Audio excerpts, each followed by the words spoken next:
Okay, so welcome to the second episode of Three Friends Who Hate Each Other. Um, Briefly, I'm just going to do this introduction for everybody because we already did some in the first episode, but I'm David, and with me, of course, my friends Adam and Josh. The second episode is much more titled and about spiritual warfare and the very ideas about a spiritual realm that we want to discuss.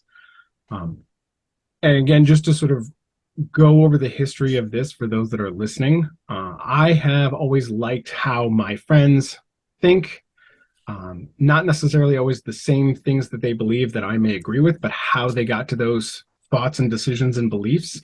I've always liked the fact that we've been able to sit down and discuss and talk about these things, understand one another, and in that have a shared respect and empathy and love for one another. And I have such great joy from moments in my life when I've been able to do that. And that has really sort of been the inspiration behind this podcast, was continuing to do that, but in podcast form. So welcome to Three Friends Who Hate Each Other, episode 2. Josh. All right. So, like David kind of said, in this episode, we're going to discuss the concept of spiritual warfare, sort of how it was portrayed to us growing up, how it affected our beliefs then, and sort of how we view the topic now. When I was jotting down some notes for this, I kind of just came up with 3 overarching views. Obviously, there's more than that, but to sort of simplify the idea. And the first one is more of a materialistic view. Matter is all that there is. There is no spiritual realm. So from that viewpoint, there really wouldn't be any spiritual warfare. There are no spiritual beings. All that exists is this material universe or multi-universes. No God, no angels, no demons, none of that. Second view is sort of this and that view, where there might be a spiritual realm, but they don't really have any influence on the material. They both exist, but they're separate. I guess this view might be sort of summarized like maybe like a deistic view, where maybe God created everything like the clockmaker, but he just set it forward and then stepped away, and there's no spiritual influence over our material world now. And then the last one that I think we all grew up with, and which I think a lot of the world's religions have now or have always had, is sort of this material and spiritual realms touching and sort of intermingling. And the question is that I have is sort of like, how do these like affect each other? So for instance, in Christianity, God made everything. He made people in his image, but he also made these other beings that are personal, angels, and some of them, according to the Christian tradition, they rebelled and they fell and they became evil. And so now there's sort of this literal battle going on between good and evil. And we're sort of thrown into that battle, as it were, as image bearers of God. And, here we are now. So just based off of that last definition, that was sort of, how we were brought up, and the sort of the framework for how we'll be talking about the rest of what's going on in this podcast. So I guess just to start out, I want to just ask a general question of how each of you, how would you define spiritual warfare? I mean, I know I gave a little sloppy answer, but if you were to have to teach someone what spiritual warfare, how would you sort of define it for somebody? Oh, Adam, I was going to defer to you, and then you drank. Right. I saw you going for the cup. How would I define spiritual warfare to somebody? I Yeah, mean, like, so yeah, I know we touched on this a little bit in the first episode, and I do think when we want to unpack this more, tying in that article, which we can do, but spiritual warfare, I would define as the battle for earthly supremacy and then the war for souls and struggling against salvation and damnation that is happening, just like you said in that last example, all around us, but in a temporal realm that we can't necessarily see. So there are forces of good, angels, God. There are forces of bad, demons, and the devil, and they are fighting. And in general, they're fighting for like control of everything. But then there's a very central component of that, which is us. So demons are trying to get us to fall away from God, reject God, go to and end up in hell. And angels are trying to prevent that and keep us and strengthen us to stay with God. And it is obviously a clash of forces. Yeah, I think that my understanding would be pretty similar to what Dave just described. Yeah, because I'm always Um, right. You know, you agree with me. well, no, it's more coming from like where we grew up. It was more our parents agreed, but yeah. So it's kind of like this dualistic thing of good and evil, God representing good, angels representing good, and then the devil and demons as representing the bad. And so in that paradigm, there's kind of like the God of good, which would be God the Father, and the bad being the devil as almost like an anti-God or like the inverse of how fundamentalist evangelical Christians would understand the opposite of God. And in that dualistic thing, those two forces are essentially competing to accumulate souls in their respective places or or ethers. I don't fully understand it, which kind of makes it very difficult to reconcile it with how I kind of understand it now. But yeah, essentially there's like two sides, good and evil, and they're competing for our souls who we are caught in the middle. And that's how I would say that I understood it as a young child, and certainly how I was raised to view that world and that conflict.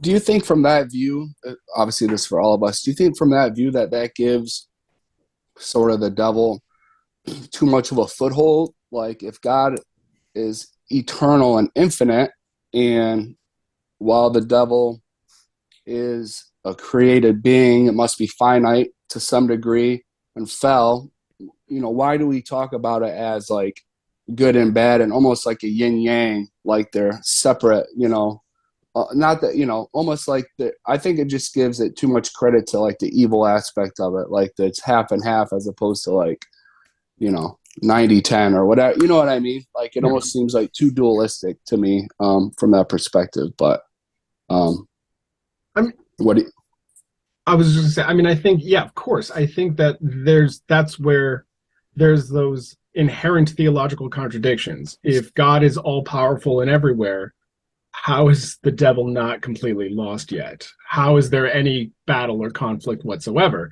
God would just win. And why or how, I mean, I don't fully know the answer. And I think there's elements that we can unpack and things we've already talked about. I think there's syncretism, there's this borrowing that happens in ancient religions and faiths that are formulating these things and then merging and blending with others. I think like Zoroastrian obviously has a huge influence in this.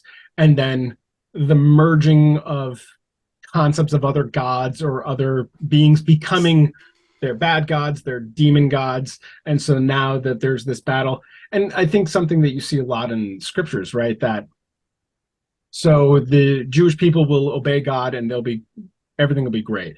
And then they will fall away from God, and God will say, okay, so as a punishment, this evil empire will come and overthrow you as to manifest this problem with that. And so the things that happen on this earth could be that not that God isn't all powerful, but that he's allowing this evilness, this other enemy to come to teach you a lesson. And so that is sort of an explanatory mechanism of like, so right now, this evil force, this demon thing could be victorious, it seems, but that's really just a test or that's a temporary situation. And so I think ideas of that sort of blend out where yeah, like the devil's kind of winning, or right now the devil has his area and he's kind of doing well here because God's allowing it. But still coming back theologically, like that doesn't make sense, really. yeah.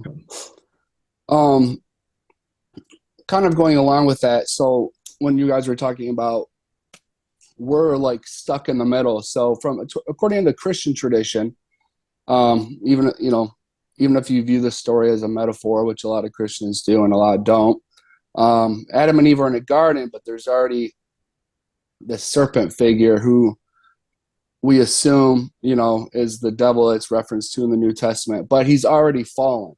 So there's already like a rebellion against God, and then we're thrown into it.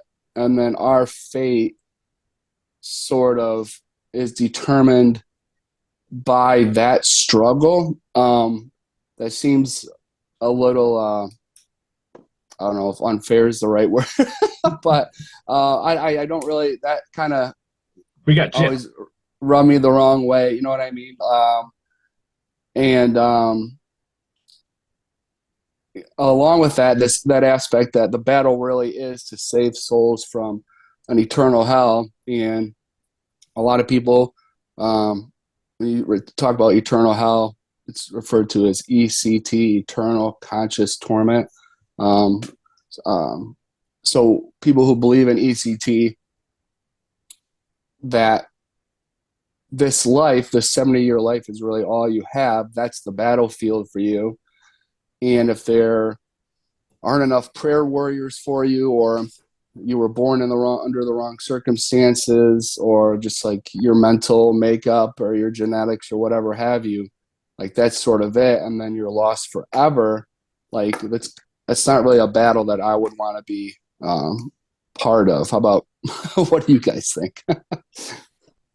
Well, I think in terms of like understanding the battle, it's kind of, it's very much kind of like thematic. There are things that we sort of choose to believe and influence our lives, all the decisions that we make, and how we go about like every moment of the day. And then there's other things that we sort of just kind of assume are a part of that, and maybe in the back of our mind we're kind of conscious of them, but they may not have so much of a like they may not so much be like that big of a priority in those moments that make up a day and make up our life. And I sort of feel like in some ways, like people aren't so conscious of this idea of a battle for their soul necessarily. It's kind of more so an afterthought, which is why when you think about like, if this is really this kind of like race to the finish where we have to protect ourselves and we have to save all these people, why aren't our lives completely consumed with that? Like if ultimately we're thinking of an idea of eternal damnation or eternal bliss, the heaven and hell, or the yin and the yang, for lack of a better term, why doesn't that impact our lives so much? And I think probably the Christian defense of that would most likely be that the focus on what is around us and what we can control, responsibilities with kids and job and all that kind of stuff, takes away from that. And that would probably be evidence of being in a fallen world where we aren't so observable of the different ways in which we can be distracted from having that heavenly focus or God-centric focus. I think so much of it really comes down to packaging. And in kind of looking at the places where hell is described in the New Testament, a lot of times they use this word Hades, which, I mean, like a lot of times people just associate as meaning hell. But obviously, like if anybody is somewhat familiar with like Greek thought, Hades is a Greek term. It's a Greek word. And so much of Christianity, which is a Middle Eastern religion, as it grew, was going into these different cultures, and the teachers and early church fathers would use terminology that people already kind of understood. And I think that the actual like empirical, like physical understanding of spiritual warfare leaned a lot more to like a Greek understanding of what that would mean, of like hell and torment, like what the physical hell might look like. Nobody really knows. Paul didn't know. Some of the other teachers didn't know either. They were trying to communicate that to discourage or kind of scare people from embracing that and trying to alleviate that fear or alleviate that direction by embracing this new teaching in Christianity. And that's kind of where I'm kind of understanding it now. I don't know if that's helpful or not, but I mean, yeah, there's a lot I would say here. I would think, I mean, I'm sort of just thinking about everything Adam's saying and numerous things. One, yeah, I think that when we unpack sort of the historical influence of this, which is rooted obviously in the Bible, so the Tanakh, the New Testament, which are not necessarily fully easily synthesizable texts. You know, historically, Judaism did not really have a clear idea about hell. It wasn't really something that many Jews believed in, nor was it really doctrinal. And then there was kind of this evolving idea of this place that wasn't really neutral per se. It kind of was similar to Hades in that respect of like, it's not necessarily like a bad place of torment originally. It's just like this place you go. And then there's Sheol as an emerging idea that was a literal location outside of Jerusalem that was just a dumpster site.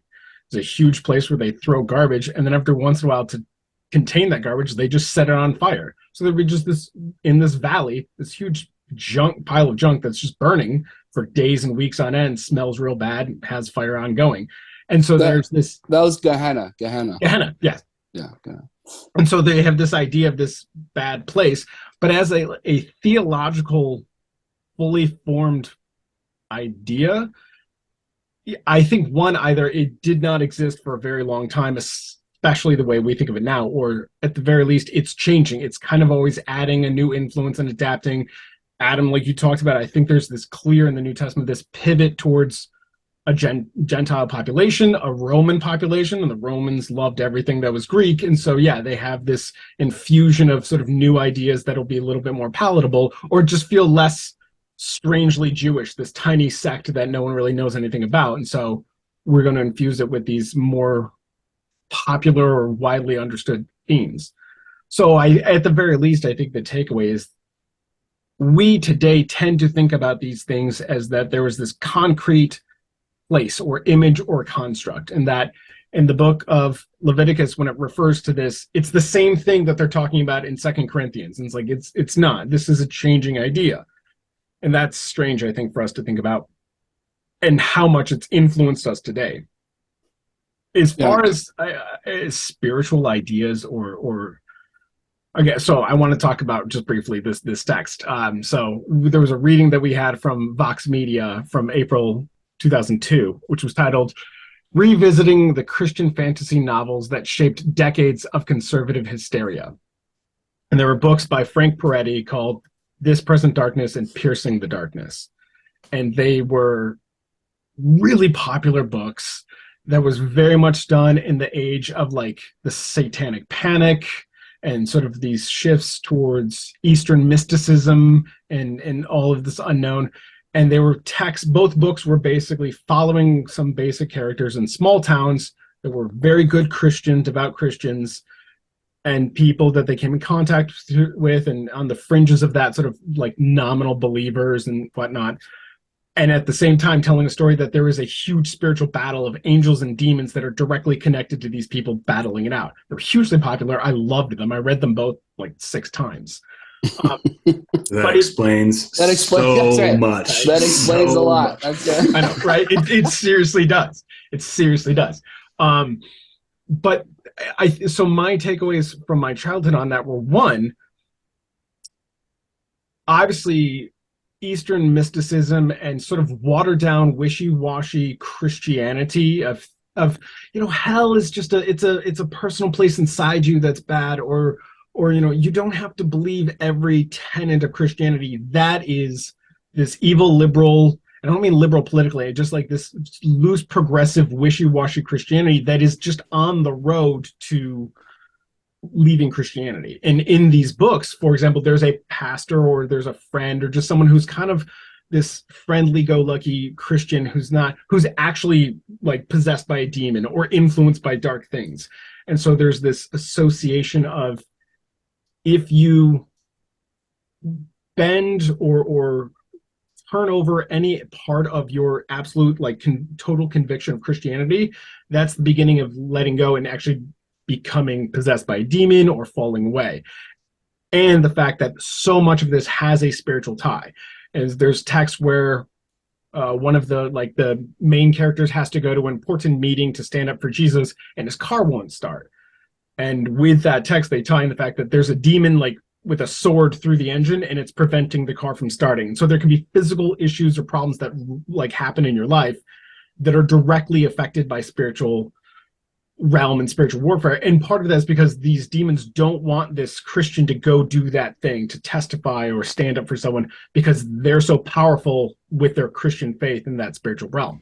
And yeah, that definitely had an influence on me, just like Adam was saying, where I was thinking I should be doing something that's spiritually significant all the time because there's a war going on around me, and angels, I guess, could be dying or whatever, or losing this battle, and I could change that if I prayed or if I went to a Bible study or if I did more. And the stakes were just elevated so much. Yeah. Yeah, that's interesting. And based off, popular culture and books and stuff like that, if that were to like win out, how would people 100 years from now, view our ideas about hell? Because obviously it's a idea that progressed, where we talked about in the Hebrew Bible, there's like no mention of hell whatsoever. In the New Testament, there's ideas of places of the dead, and Gehenna is this place, but also like metaphor for judgment. But what Jesus talked about too, a lot of judgment texts might have been talking about when Rome destroyed Jerusalem in 70, and he used a lot of prophetic usage from Jeremiah and stuff. So, and like you both said too, I forgot what I was reading, but they said that this notion of an eternal hell clearly first came from Greek ideas, Greek philosophy. Like Plato talked about eternal hell more than anyone. So it's clearly this development, and we Dante, and then now we have Frank Peretti, who will be next to influence the culture of hell. Yeah. Right. What will people believe next? Then maybe we want to bring up the next thing. So also a question I have is, who or what are we saving souls from? So obviously, is it sin? Is it from hell? The devil? I know a lot of people in the Reformed tradition, Christian Reform, that's sort of a loose term, I think, comes from like John Calvin. A lot of other theologians believe that we're being saved in a way literally from God's wrath. So if who are we being saved from? If we're being saved from God in a sense, that doesn't make much sense to me if we're having a war because he's the one who's supposed to be rescuing and saving us. Have any of you guys had any experience with that? Where has that had any confliction with you where, I'm being saved, there's a war going on, but if I'm being saved from God, how does that fit into the picture? Mm-hmm.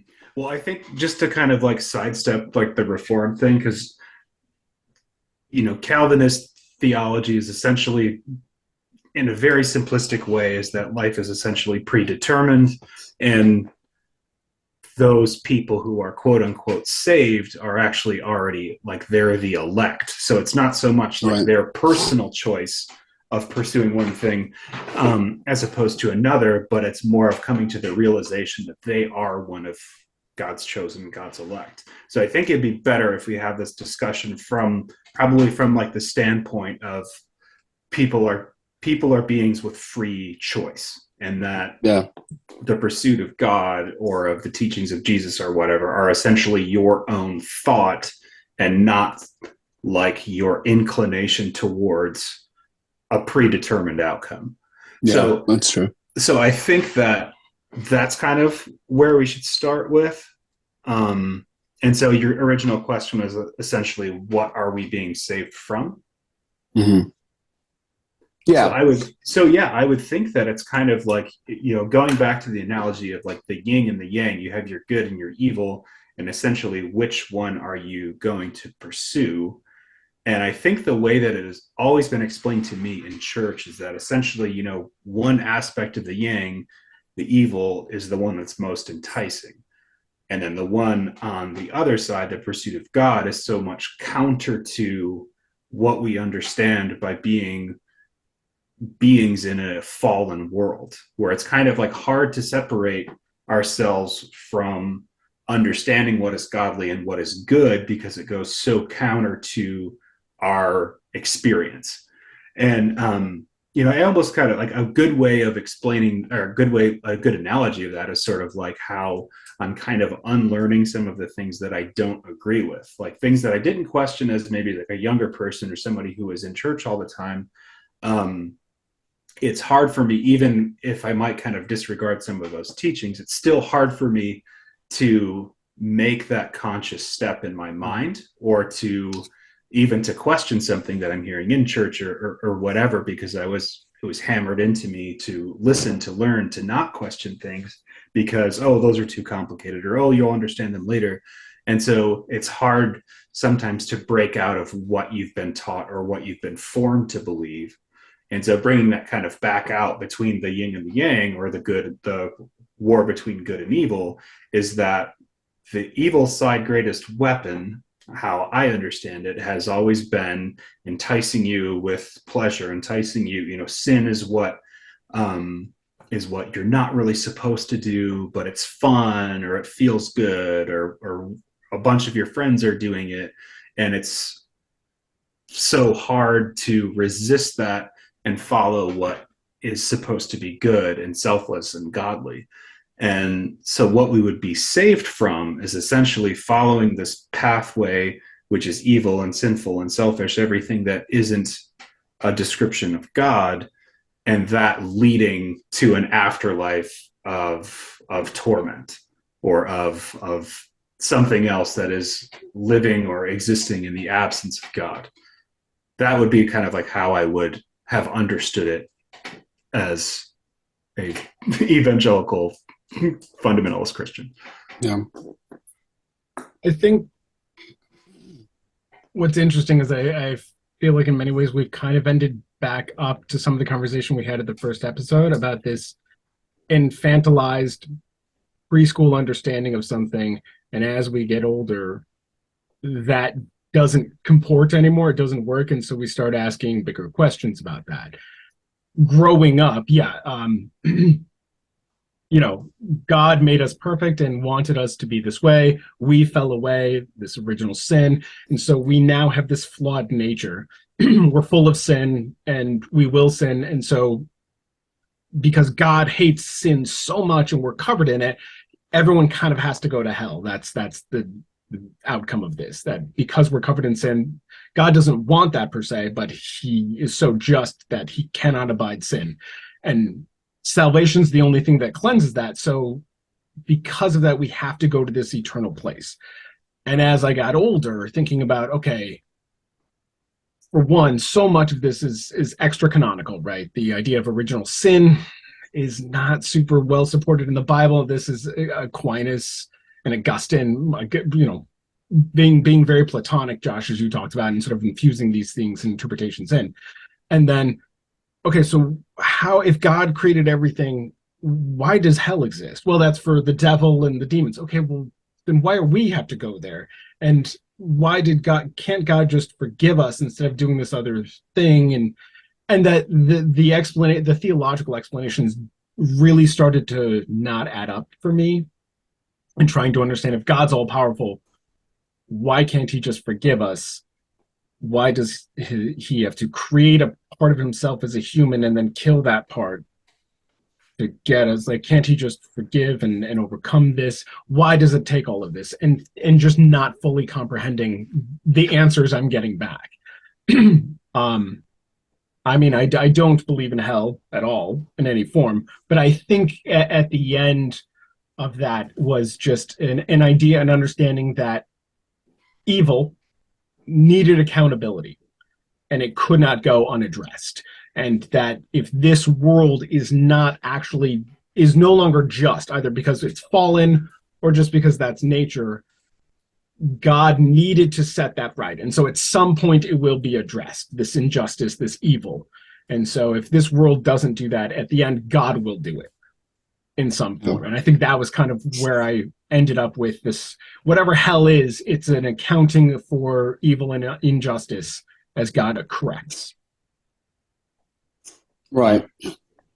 But as a finite human, it wouldn't make sense to put any human there forever, right? I mean, that doesn't.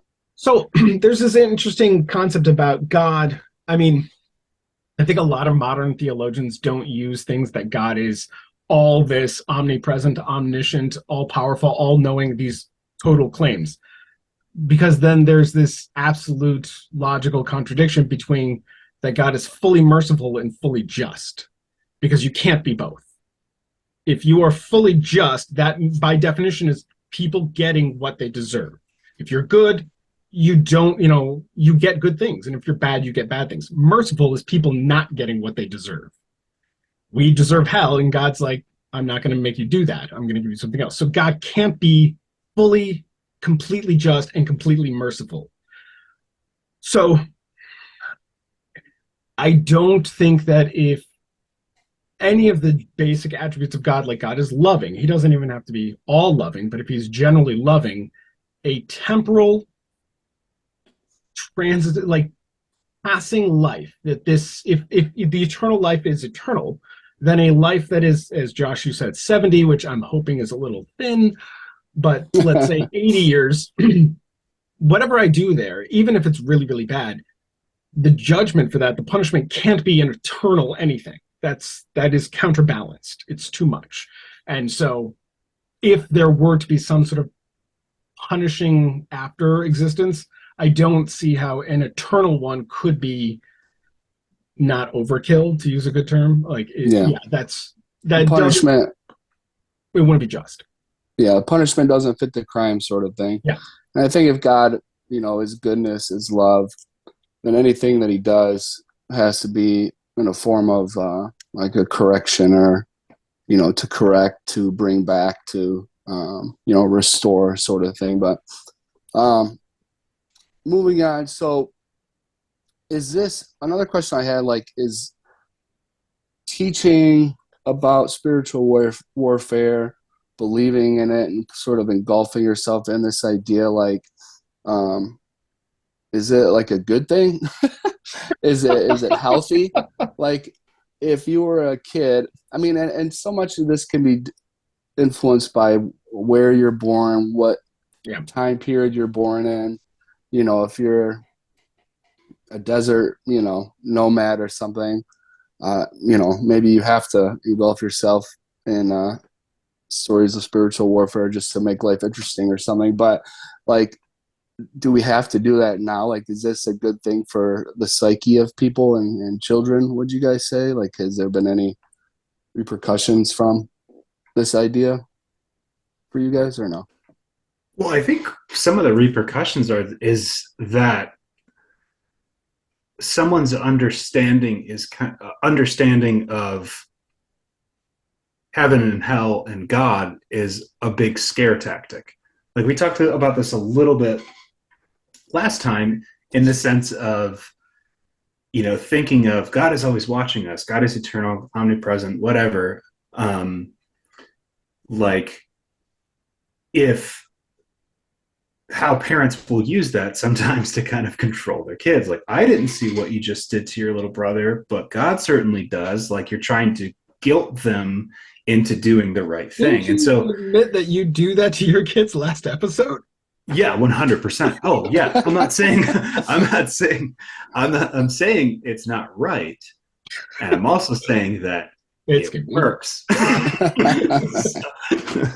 But but like, that was something that, truthfully, like, that was something that I was, like, convicted of.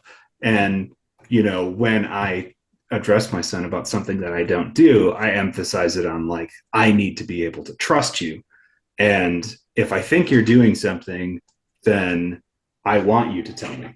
So like just iron that out, that I'm not like actually just like openly living in hypocrisy at this point. But in terms of like the heaven and hell thing, that's what I sort of think that it is like this big scare tactic. And like, for some of the references that we have in this understanding of one or the other is a tactic that would have been understood by this small group of people. And I almost kind of wonder if maybe like we're basing our understanding off of this of from an understanding that was really kind of only relevant and packaged towards this small, like this group of Greeks that were living in the first century. And like, to me, like that's actually kind of problematic in terms of, here we are like so many years later, and we've openly and rightfully so disregarded so many other teachings of this. Like, it was so funny because I was talking with somebody who I grew up with about what I was reading with my sons. I'm reading, Percy Jackson, which is all like Greek mythology and stuff. They're really kind of like cool kid stories and stuff. And my friend was like, do you know if there's any like teachings of Greek mythology from a Christian perspective? Because I'm worried, like, if I read those to my kids or I let my kids read them, that they're going to have a whole lot of doubts.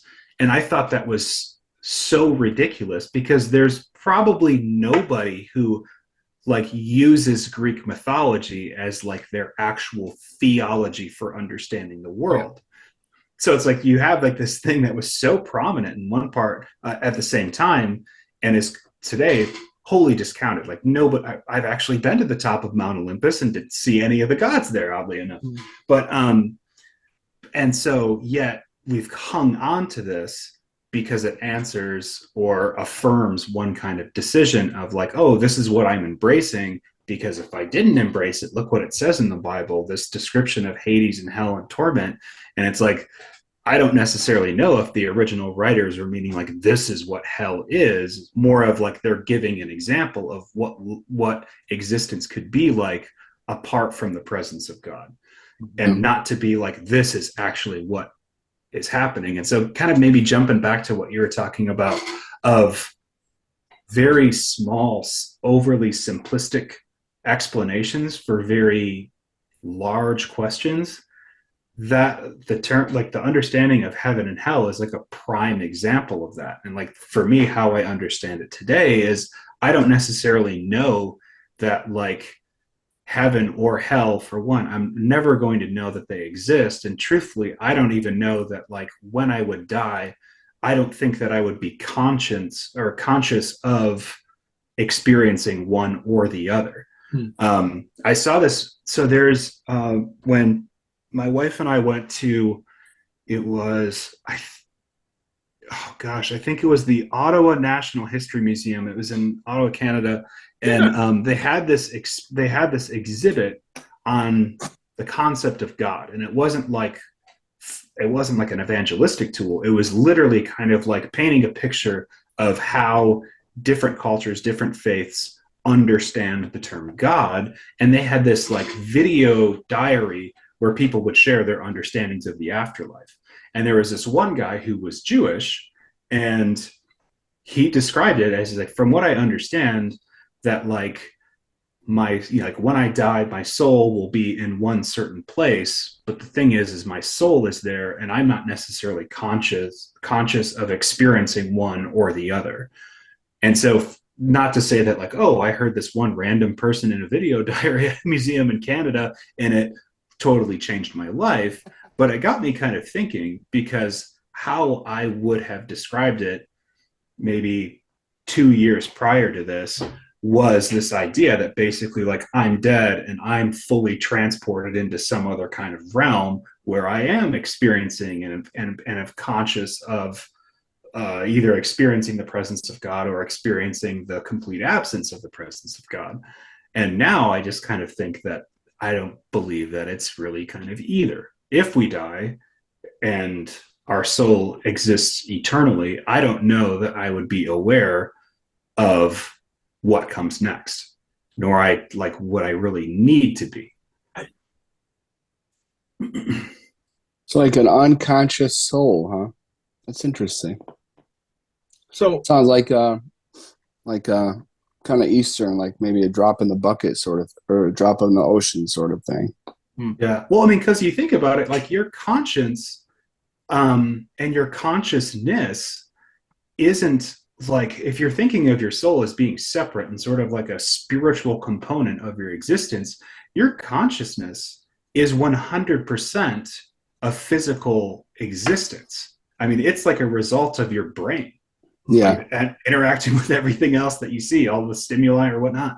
And yeah, so to kind of combine the two of them doesn't really make a whole lot of sense, because if it's your, like, when Christians talk about being convicted, you know, essentially they're branding it the Holy Spirit, but effectively it's their actual, like, it's neurology. It's your brain interacting with stimuli, and based on how you've kind of trained your brain to interact or recognize certain things, whether they're good or bad or what you understand as like good or sinful, that's a physical, visceral response to it. So to kind of combine those with, how you are conscious of life now couldn't be what you could be conscious of in some kind of afterlife, because that is a very physical response to a physical world and a physical existence. Whereas if you're in another realm after you die, the spiritual realm, heaven or hell, that shouldn't have a physical presence, right? yeah. yeah. Well, that's interesting. That's something to think about. It's a good topic in and of itself, right? So wait, I have three things. First, shockingly, I will say that something I've never said in my life, but I really like what Adam said right there. Um, I think what I would probably call something like the all dogs go to heaven thing. This idea that we construct this world the way we would want it to look, right? The whole all dogs go to heaven is just, well, I can't imagine a world where dogs wouldn't be there. That's a great place. Dogs should go to heaven, so they must be there. We're like placing all of these things, this construct, people, a way of this eternal place being, because that's how we would think of it now. But the very idea that if it is a spiritual place, it is a non-physical realm, why would you even have any idea of your life on Earth? Why would you have any remembrance of that? That's a physical body with a physical brain, none of which is there. So the idea that we're aware of this alternate place, or we're really even sort of connecting where we would be in this eternal paradise place with the place that we thought of when we were on Earth, doesn't really make any sense to me anyways. That if it exists, I don't see how we would really be connecting it to anything that we're aware of or thinking of it in the same way. Mm-hmm. Anyways, but yeah, coming back, I think, Josh, to some of the earlier questions you asked, which again, I think Adam, what he said there was really on point in general, which I would say the question about the way we think now versus the way these things maybe were represented or thought about in terms of spiritual warfare or heaven and hell, angels and demons, God and whatnot. And is it, you didn't use the word like abusive, but like, is it unhealthy for children? And should we be doing this? I think one, no, of course not. It doesn't make any sense. But two, I think my response would be, how can you not? I think it's really interesting in the way of course, you can't do it the same way and you can't reflect in the same way, which is that it's interesting that when you read the Bible, like angels will appear to people physically and they'll communicate some message to you. Or these pigs will start acting very differently. And people are like, oh, well, they're possessed by demons, obviously. And then they'll talk out of the pigs if you can command them, etc. That these spiritual elements manifest in your life around you all of the time. Donkeys will start talking to you because they were responding to, there's an angel right there with a sword, and I don't want you to kill me if we get too close. That's an actual passage from the Bible. Those things, we don't think of spiritual things, angels and demons, that way today because they don't happen like that. And so slowly over time, like our understanding or our theological construct of that changes because it tries to adapt to the world we live in, right? If someone starts having some sort of reaction, we don't say they're possessed by a demon. We say, oh my God, they're having a seizure, they're having an epileptic fit, we should do something, right? If someone starts acting suddenly very differently, they could have schizophrenia, they could have multiple personality, they could have something wrong with them, not demon possession, right? So we explain these things very differently. So, of course, I don't think we can speak of them or talk about them and can pass them on to our children the same way because they will come back with those questions. The interesting that of how can you not, which is I understand where and how people do still sometimes teach that, represent that, pass that on, because the conflict is kind of so the Bible, let's say, represents reflects a world that looks like this. And we it doesn't seem to look like that now. So we will pick certain things out and remove them because they don't mix with the world. And I can see how that gets into a dangerous threat of, well, if we just don't accept or like certain things in the Bible, we could just take them out and not accept them. If it doesn't seem to fit with the world around us, then we can just toss them out. Well, then you could toss out demons, angels, sure, but you could toss out heaven, hell, God, the devil too. And people obviously won't want that. They won't do that. There will be exceptions. So I think there has to be this sort of synthesizing of there are things that are just not explained. There are things that don't make sense in this world, but they're real. At least for in my mind, it's a small step to say angels and demons don't seem to function or exist in this world the way they did then. So I don't think they're real. Well, God doesn't appear in clouds or burning bushes or talk to people directly either. And the devil doesn't appear in deserts tempting people or punishing Job or whomever. So they're not real either. And that I think would be a problem. Obviously, people trying to teach God to their children wouldn't make that easy jump. So I think that I think it's like some sort of reaction to hold on to some of that. Well, right, because if you throw one thing out, I think it can be like a slippery slope. It all Right. can get thrown out because, that the thing about a lot of things that we attributed to not just demon possession, but like evil oppression.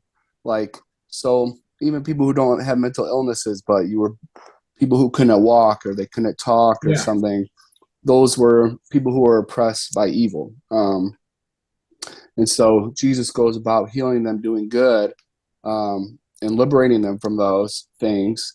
And but like today, even if, there's treatments, you know, medicine that helps balance brain chemicals and stuff, we still can't like restore people walking or like with their hands and stuff.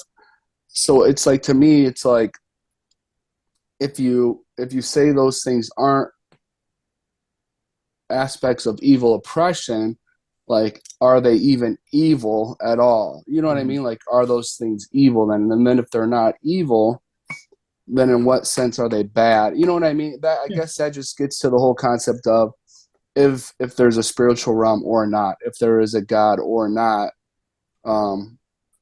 Are these things really evil, or are they just uncomfortable, evolutionary constructs that we just don't like or, agree with? So we made up um, the evil spiritual answers to make sense of them, sort of thing. You know what I mean?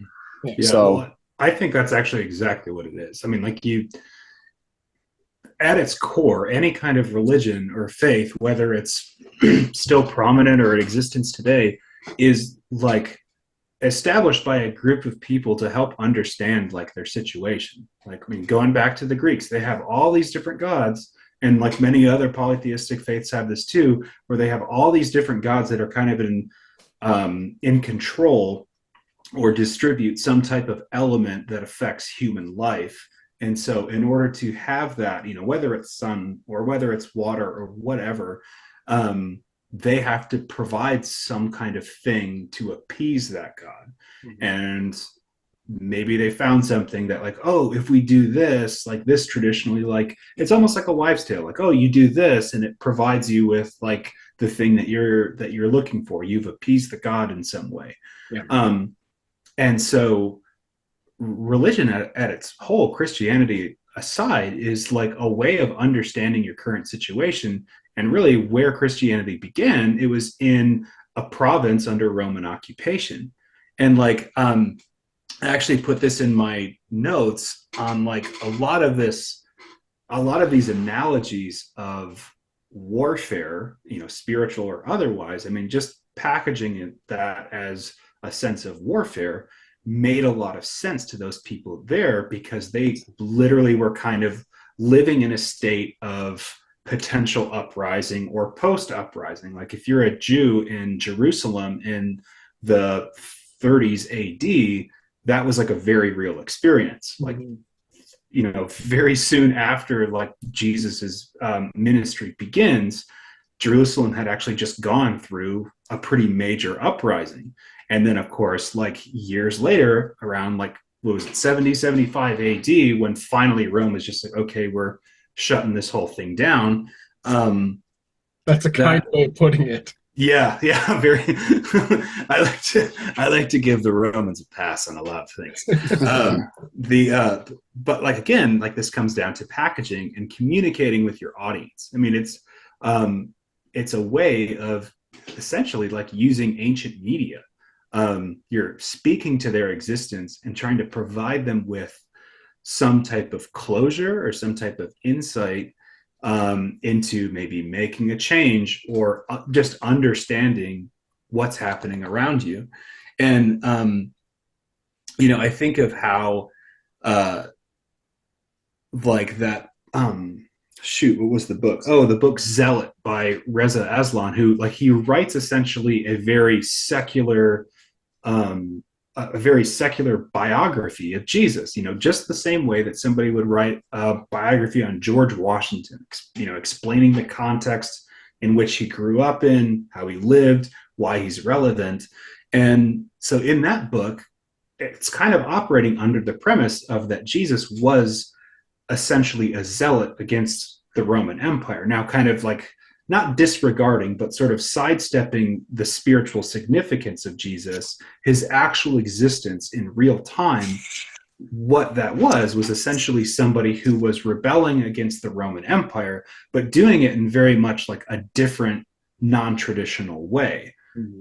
As a, Jew, when he's quizzed about like, well, what about taxes and what about having like money with the emperor's image on it? And he's just like, this shouldn't matter. Like your focus should be on following these teachings, and you can still operate and exist within this paradigm of a pagan emperor and a pagan tax structure or whatever, but you can still exist and be faithful to your God and be good to people, and still stay true to yourself and your understanding without all of these other entrapments or entanglements. And so I kind of think that idea of like spiritual warfare, and how they describe it in the Old Testament, again, is being described to people who understand, or people who are looking to understand how this fits into their life. How does this explain their current existence or their current context or relationship with authority or even possibly the afterlife? The thing I was going to say, you made me think of it. In Reza Aslan's book, Zealot, one thing that he really, really highlighted that John Dominic Crossan, I think, in his autobiography of Jesus does it as well, but Reza Aslan did it a lot. He put a larger emphasis on it, talking about how do we, I don't want to say transpose, but how do we utilize this text and some of the language or the representation it reflects that doesn't seem to work in today's modern system. And how it's discussed there was miracle working, that all four gospels talk about Jesus performing miracles and doing miraculous things. And that seems strange to us now, and I think it's downplayed a little bit because, Josh, like you talk about, like someone's born and they don't have the use of their legs, and oh, okay, Well, in that time, Jesus just heals him and does an amazing thing, and everyone is wowed by this individual. In Reza Aslan's book, he does a really good job of underlining that that was a pretty common thing. It wasn't that there was 40 guys in every town who was like that, but there were traveling like magician, like miracle workers, not magicians, miracle workers that would just come in and for charge do various acts that heal someone, heal the blind, cast out a demon or two. That this was not an unheard of career vocation. He does make the distinction that Jesus apparently is the only one who we know of that didn't charge for it. He did it for free, which I think, as Adam, you're talking about, fits into his narrative of being sort of a revolutionary figure of upturning the status quo in the system as it was. But the fact that then it's just a person who, let's say, theoretically is reading one of the earliest texts of the New Testament, the Sinai Bible or whatever, right? They would come across this passage about Jesus performs miracles, and they would just say, "Yep, okay, no problem," and pass on. And today we would, I think, have pause about that, and maybe, maybe we would make an allowance. Well, Jesus did that, but we don't see miracles today. That doesn't happen. That's not a feat, that a phenomenological event that occurs now. And so there's something that's lost in the event back then as it sort of moves through history to today. We can't hold on to it the same way, I think. And that would be something that I think would be similar to, let's say, the way angels or demons, the theology, the way it's represented in the spiritual realm, the way it's represented there. In some way, I don't want to say resuscitate it or revamp it, but it changes some way the way we apply it now so that it can be understood differently. It sounds very Baptist of you. You definitely grew up Baptist, didn't you? Yes, I did. See, the church taught us not to believe in miracles. What? Right. What can we do? Miracles, dancing, smoking, end of list. It's unfortunate. Cards. Okay, how are we doing on time? We have a little bit. Anybody know? Huh? We have a little bit of time. Okay. 15. So I guess I would ask, what do you guys ultimately believe? Like I don't know what study it was. People where they say, I've heard it from a couple of people, so it could have just been like some folklore that people keep talking about and passing on and on. But that like children are sort of hardwired or pre-programmed to believe in spiritual realities, or like just God, like for instance. So what would your guys' explanation be for why concepts of spiritual stories, spiritual warfare are so prevalent or, universal? Unless you guys did kind of touch on it already, but what are your personal beliefs about that then? Not quickly, I guess, but Quickly. How I understand Take it is kind of like in response to probably like a negative response in terms of like how I grew up. And I think that it affects how I parent and how I talk to my kids about it, because all three of my kids are in private school, and in some cases they're taught like depending on the teacher, sometimes they're taught like a very literal interpretation of scripture, particularly miracles and like the New Testament and stuff. But then other times there's more like an emphasis on the teachings of Jesus in terms of probably what's a more appropriate way to live, and not necessarily like rules like do this, don't do this, right. but and like this is something that I've done like many times when one of my children have like questions about like, oh well, like what about this and like this miracle and stuff, and to me, like I want to de-emphasize a lot of those things because of the fact that I just simply don't know, and I'm not going to blindly lead my kids into believing something that I myself fully don't understand. Right. Now I would think like for my dad, who very much like takes the Bible to be literal, his explanation behind that is like he's operating under the premise that if it's in the Bible, then it has to be true. Yeah. But I kind of see a little bit of nuanced perspective on the Bible from like a historical context.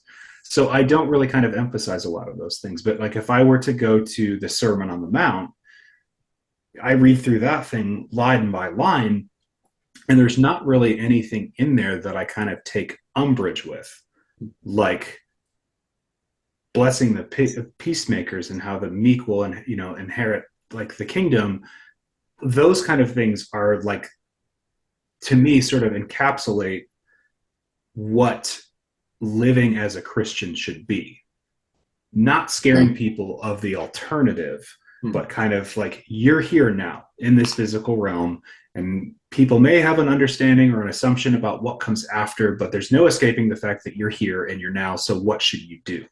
And for me, because the fact that like religion is something that's like man-made, and faith is something that's a combination of probably like religious understanding and then also trying to make sense or unpack your current physical experience. To me, I try to emphasize, okay, like how does the Bible give you examples on how you should live, not how you should exist in some other realm, but essentially how you should live. And so that's like, to me, what I focus on. I don't think about spiritual warfare because I think it's really kind of a question of terminology. To me, it's more of like, this is sort of like the expectation, or these are some of the ways to have like a meaningful existence. These are some of the reasons why I'm going to give something up that benefits me in order to benefit other people. And aside from just like, my wife and my children, I think that that's like any like decent father and husband or partner is going to be inclined to have some kind of sacrifice. But aside from those kind of close proximal relationships, elements of the Bible, the teachings of Jesus, and even some of the letters of Paul are kind of reaffirming this idea of how to live in this physical experience, and anything beyond that is ultimately not up to me, and I don't know what it's going to look like, and so I'm not going to try to live my life with this assumption. And beyond that, I don't really have anything else. Nice. So you asked two questions there. The first being like, what do I believe? I mean, so I'm a humanist, skeptic, materialist, atheist. I don't believe in any spiritual. At the beginning, you talked about there's the three views. The first one, like that's me. There's the material world, and there's nothing beyond that. Lame. Sorry. The second question, though, I think is more interesting. Of like, faith belief is very universal. It's ubiquitous, and it's, I don't want to say popular, but I mean it clearly is. How or why is that? I mean, that's tough. I think there's a lot of reasons. I mean, I think one, there's people I think that don't necessarily have a questioning nature that can take it. Like the first episode, we talked about like all three were raised in a certain environment with certain beliefs, and all three have questioned that and tried to understand what we think ourselves. I think there's some people who are just like, nope, this is what I think, and so they're raised that way, and that they just take that and run with it. I think that there's a comforting thing. So my partner Nicole, we had a conversation about this one time. It was in the middle of the night. She woke up in bed and there was a bunch of candles. I had drawn a pentagram underneath her and stuff. So we had this conversation about like, why does she believe? What is it for her? And I think she just sort of talked about the idea that she couldn't accept a world where there was A, no meaning, or B, that there was nothing after this, and she just can't accept that. And so I think that there's that comfort about, well, God exists. God explains so much. Especially, God's usually benevolent. So like, this is a good thing that it exists, and it helps explain those things. And I think that there can be just comfort in it sometimes. I think also there's that argument about the God of the gaps, but the idea that there are unexplained things. There's things we just can't understand within the human individual, within the universe, within the laws of nature. And people saying that, well, that's where God exists. That's where God resides. There's the elements that we don't know, we can't understand. That's God. And so having this sort of pathos that you can apply to anything that's uncomfortable or unknowing and just say, well, that's God. That's God working. That's the way God planned it or intended it. I think that appeals to people, because the question about people believing, that's sort of vague, right? There are people who have devout faith. There are people who are almost draconian in the application of the faith, and there's people who are sort of more like, well, I'm spiritual, right? I have just this sort of general belief, and I think that both are very popular. And at the very least, I think that would be a common thread throughout both groups. Those who are very religious, I think they could have different factors. I think that may kind of go back to the stuff we talked about before about truth claims. Like they have the truth, and that feels very in group and very confirming for them. They know it. I think by and large, it I think is comforting. It helps them understand things and explain things within themselves in their own life, right? So, yeah. Mm-hmm. Josh, Yeah. can you answer these questions? Yeah, I would say, kind of going on with what Adam was saying. If I didn't have kids, I think things would be different. But once I had kids, it was like my philosophy Hold on, is wait, sorry. What does that mean? If I didn't have kids, I'd definitely be a Satanist. What does that mean? no, like I think there's more room to, well, not necessarily what I believe, but what I would expose my children to. But then maybe what I expose my children to is what I'm more like apt to let myself believe then. You know what I mean? If that makes any sense. Yeah. And my philosophy now is to like cause them as little, trauma as possible until they're like, at least until they're 25, and then all bets are off. You know what I mean? No, so it's like trying to, Then you and I introduce do, them to Mark Byers. right. But it's like I still believe, in God. Like part of me wants like a Christian universal story to be true. Like I'll admit, part of me wants it to be true. So I like expose my kids obviously to those aspects of it. But I think anything that is either unnecessary, for their age, unless they ask me certain things about topics, talking about just how to treat each other and how to, like Adam was saying, how to live, how to be a human, and what it means maybe to like reflect, God's image to other people and how to treat them and this and that.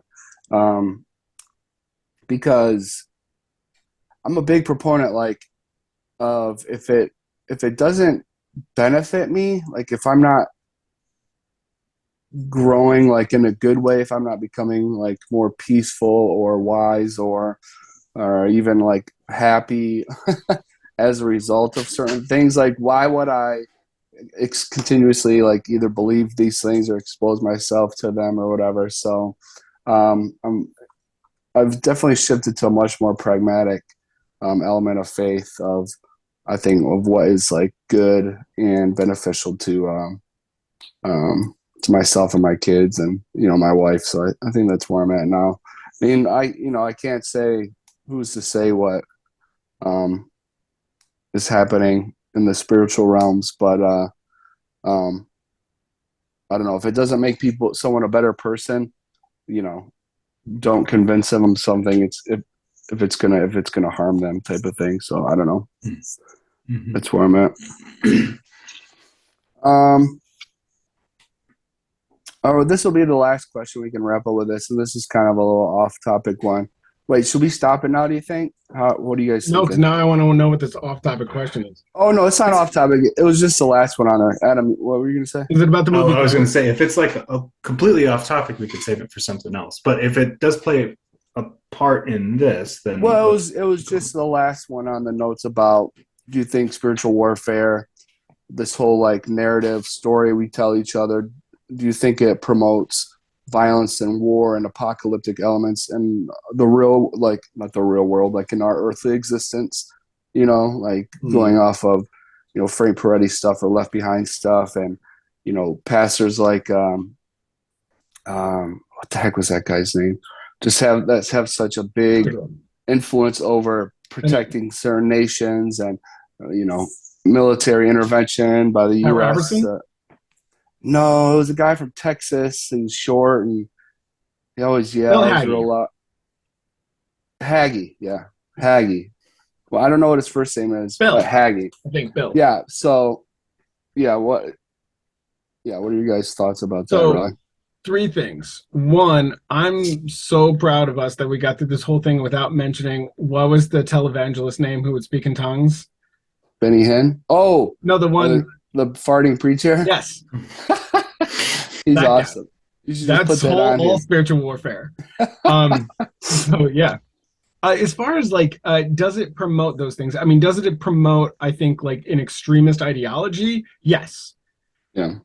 But similar to like what we've talked about, there's a topic I wanted to discuss that's for another episode about like how do we know any of this is wrong? Like what are the positions on that? But like how could it not is my stance. If you think that your friend who's kind of like considering Jesus but not sure, and if he slips away, that a demon will possess him and drag him into hell, basically. How can you not be extreme and be extreme about this whole position, right? That this is Adam's talked several times about that there's this urgency, right? God could come back, Jesus could come back, hell could happen, they could die, be hit by a car. Like there has to instill with you this urgent, absolute necessity. So yeah, of course, I think it would develop an extreme view. What extreme means, I think, is just in a spiritual sense. Does it, I think, develop the violent aspect? I don't know. I mean, so when I was reading these books and other way more like Rick Joyner type nonsense, that shit is way even more out there. I was also a pacifist. I mean, like I'm still a pacifist. Like I didn't believe in violence. So I don't know if it does that. I can see scenarios where it could, in the very evangelical bent, not the spiritual aspect of it, but we have to impose this belief upon the world because now you're manifesting it in the real world. Where if it's just a spiritual element, it's kind of divorced from us. Yeah. It can, but I don't know that it's a necessary requisite that it would develop a violent, dangerous mentality. Yeah, I think, yeah, kind of going along with that too. I don't know that it necessarily like in and of itself promotes, violence and actual warfare. I mean, because even when you look at so-called religious wars throughout history, very rarely do the outcomes or like real reasons for fighting those wars have like legitimate religious reasons. Mm-hmm. Yeah. Like they're always geopolitical or economic related. I mean, like there's no way around it. They can paint it to sort of play on to the urge or maybe like inclination to kind of prove your religious strength or like loyalty to, but ultimately like I kind of think that those aren't so much like I don't know that like the Crusades were like I don't think that was like actual spiritual warfare, nor did they really kind of view that as it. I think that they really kind of viewed it as a war for their faith, not necessarily for the souls of the Muslims that they were slaughtering. I just don't think that was the Christians case that they slaughtered along the way. Exactly, yeah, and the Byzantines who were legitimately Christian, but so like I kind of think that they're not so much like promoting spiritual warfare as like we sort of explained and how we've come to understand it like as young evangelicals is that I think of it looking back on that as more of a sense of that it's inescapable.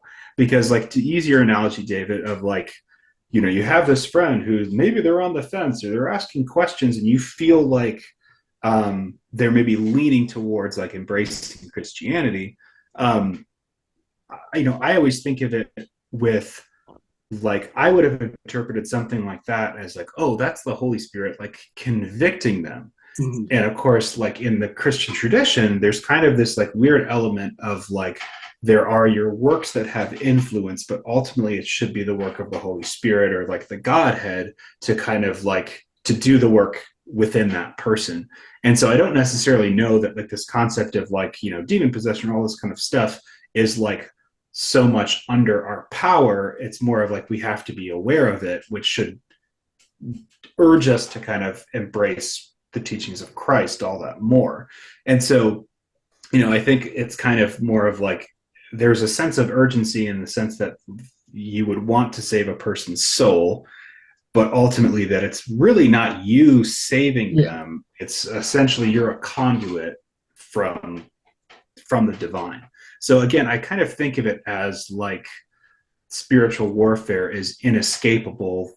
People understand it as something that is simply a part of life, living in this physical realm, with the end goal being embracing, an eternal realm / afterlife.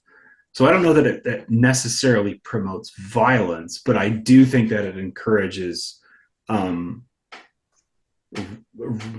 religious militancy, but kind of, for lack of a better term, returning to it, it creates like a religious urgency to convince people to have them embrace this idea as opposed to another, have embrace this way of life as opposed to embracing something else. I was going to add on that, I think just like what Adam said, which is that specific to like violence within this ethos, yeah, I think it's just times that it's given a bad name through its misappropriation or being borrowed. Just like, for example, I can't remember the Pope's name, but the one who gives this famous edict, basically, that says we need to go save Jerusalem from the heathens, etc., and causes the first of the 28 Crusades and whatnot. Or, for example, the thing that I thought, like George W. Bush, when talking about the war on terror and using that this is the spiritual war, using very spiritualized religious sort of like language on that. I think that's really the biggest time, was when, for geopolitical purposes, almost blatantly, they infuse it with this language to give it justification and purpose. Yeah. And there could be groups or peoples that would fall under this religious sort of categorization that would be much more prone to that or accepting or justifying that. But I don't think that's anything inherent within that. It's like white evangelicals. Probably. Exactly. Yes. And so they're immediately going to latch on to this Crusade 2.0. We should go attack the brown Muslims over there for blah, blah, blah, for freedom and oil, whatever. But there's nothing actually, like, there's no spiritual or religious justification in that. It's just George W. Bush infused with that language. And so it has that connotation. But yeah, I think it's just using it for your own purposes. Mm-hmm. Yeah. Cool. Good stuff. All right, guys.